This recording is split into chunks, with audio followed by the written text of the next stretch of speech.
Through the luscious valleys of Yosemite and the breathtaking views of the Sierra Nevada, one man has left a mark on this planet unlike any other. He is known as one of California's most important historical personalities and arguably the most widely recognized environmentalist in American history. John Muir was a leader in more ways than one through his work as a naturalist, environmentalist, author, and visionary who traveled from the humid sands of the Gulf of Mexico to the frigid Glacier Bay of Alaska. He dedicated his life to experiencing nature, advocating for environmental change, and leaving an everlasting legacy on America's wild lands. Born in Dunbar, Scotland, but raised in Portage, Wisconsin, John Muir was accepted into the University of Wisconsin in 1860, where he discovered his interests in botany and geology. Wanting to pursue his new interests beyond the classroom, Muir dropped out from the University of Wisconsin in 1863. In order to financially sustain himself, Muir took on a factory job in Indianapolis, Indiana.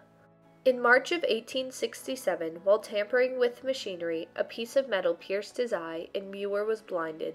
3 months later, when Muir regained his vision, he proclaimed, "This affliction has driven me to the sweet fields. God has to nearly kill us sometimes to teach us lessons." Muir concluded that his life's work lay in the forests that surrounded him and not the workplace of industrial America. Later that year, Muir mapped out a course that would span from Indianapolis to the Gulf of Mexico, totaling a distance of 1,000 miles, all of which he would travel by foot. Throughout his journey, Muir witnessed the destruction the Industrial Revolution had on the wilderness. Concern for the environment was disregarded when resources such as iron and coal were mined and forests were harvested. The construction of America's railroad network had gone from 9,000 miles of disconnected sections to over 195,000 miles of continuous track, clearing some of the densest forests while also increasing the accessibility to America's untouched lands. By the time he reached the Gulf of Mexico 5 months later, Muir still found he could not escape the effects of industrial America. Muir continued his journey to the Yosemite Valley in California, determined to change society's perspectives on nature, stating that, "The great wilds of our country, once held to be boundless and inexhaustible, are being rapidly invaded and overrun, and everything destructible in them is being destroyed." In 1873, Muir began to write articles advocating for the environment and prioritizing the saving of its natural resources over the demands of large-scale corporations. Notable newspapers and magazines, such as the New York Tribune, Overland Monthly, Harper's Monthly, and Century Magazine, all of which were known for being powerful shapers in public opinion and policy, began to publish Muir's work due to its growing popularity. Century Magazine commented that Muir's writing is especially persuasive because of his details to description and explanation. As his writings popularized, Muir gained a loyal group of readers and publishers who actively supported his ideals. Author of the book, John Muir and the Ice That Started a Fire, Kim Hecox, describes Muir as being America's gentle rebel due to his talent as a compelling leader to spread ideas in a peaceful way. Everybody was reading John Muir in the late 1800s, early 1900s. You can't even measure it. It's immeasurable. All the people he influenced and what they went out and did. Basically, he was the point of the spear of the American conservation movement right when we most needed it. In the late 1800s, having seen the harvesting of the magnificent redwood and sequoia trees, the largest trees on our planet, Muir felt as though the nation's rich diversity was more threatened by industrialization than ever before. Muir realized that the most pragmatic method to cease the exploitation of natural resources was to establish a national park, a place where nature would be forever safe from the threats of industry. While the general population was primarily indifferent to the idea of the establishment of protected lands, President Benjamin Harrison supported Muir's idea, and on October 1, 1890, Harrison signed into law a bill creating Yosemite National Park. The following year, Harrison created the Forest Reserve Act, granting presidents the power to establish forest reserves as well as national parks. Through Muir's leadership and the Forest Reserve Act, the basis of America's conservation movement was initiated. Due to the government's lack of funding and personnel, there was no way to effectively enforce the laws prohibiting hunting and deforestation within the boundaries of a national park. Because of this, Muir founded the Sierra Club in 1892 with the mission of educating and enlisting humanity to protect and restore the quality of the natural and human environment. Within the same year, the Sierra Club was able to appoint groups of volunteers in Yosemite who acted as the first park rangers.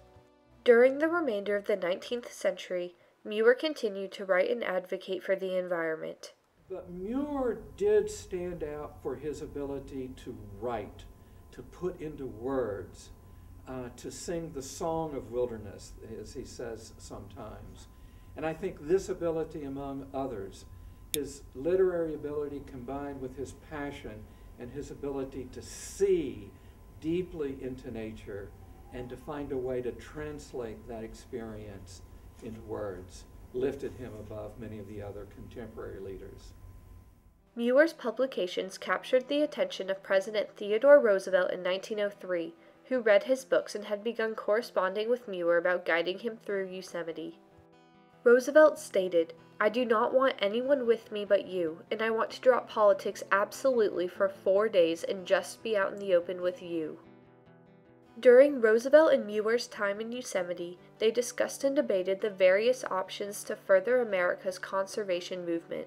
Inevitably, historians would later refer to this trip as the most important camping trip in conservation history due to Muir's influence on Roosevelt. Soon after this trip, Roosevelt spoke at a convention in Sacramento where he stated, "We are not building this country of ours for a day, it is to last through the ages." Upon returning to Washington, D.C., Roosevelt utilized Harrison's Forest Reserve Act by setting aside 230 million acres of public land to be formed into national parks. Throughout the duration of Roosevelt's presidency, 15 national parks were created. As a result of Muir's influence, Roosevelt has gone down in history as America's conservation president, while Muir has earned the title of Father of our National Parks. By the time of Muir's death on December 24, 1914, the Sierra Club had grown from 182 members to over 1,000. No one, not even Muir himself, could have imagined the magnitude that the Sierra Club would grow to be. Today, a century later, the Sierra Club is the nation's largest and most influential environmental organization, currently consisting of over 2.4 million members. In addition, the club is credited with successfully campaigning for the creation of 405 national parks, which comprises 250 million acres of protected land and attracts over 282 million visitors per year. One only needs to go as far as their nearest national park to experience the divine beauty of nature and appreciate the entirety of John Muir's legacy. As a nation, conservation, environmentalism, and preservation of natural resources have become ever ingrained in the American culture. But this was not the attitude of the nation when Muir was advocating for his beliefs. What if Muir had not connected so effectively with the American people and presidents through his writings about the essentialness of the natural world? Would devastation and exploitation of the land be prevalent today? Many countries, initially rich with natural resources, have been listed by the International Union for the Conservation of Nature as the most endangered ecosystems on Earth due to the overharvesting of resources for short-term financial gain. Though America has made great strides in the protection of nature, there continues to be new environmental challenges such as oil drilling, air pollution, and fracking. While Muir was not faced with these modern threats, his commitment to preserving nature set the foundation for today's environmental oversight and stewardship. While Muir's writings, persistence, and leadership influenced many, his legacy continues to inspire. His legacy extends beyond the lands he protected, but includes drastic changes in public opinions towards our vulnerable lands.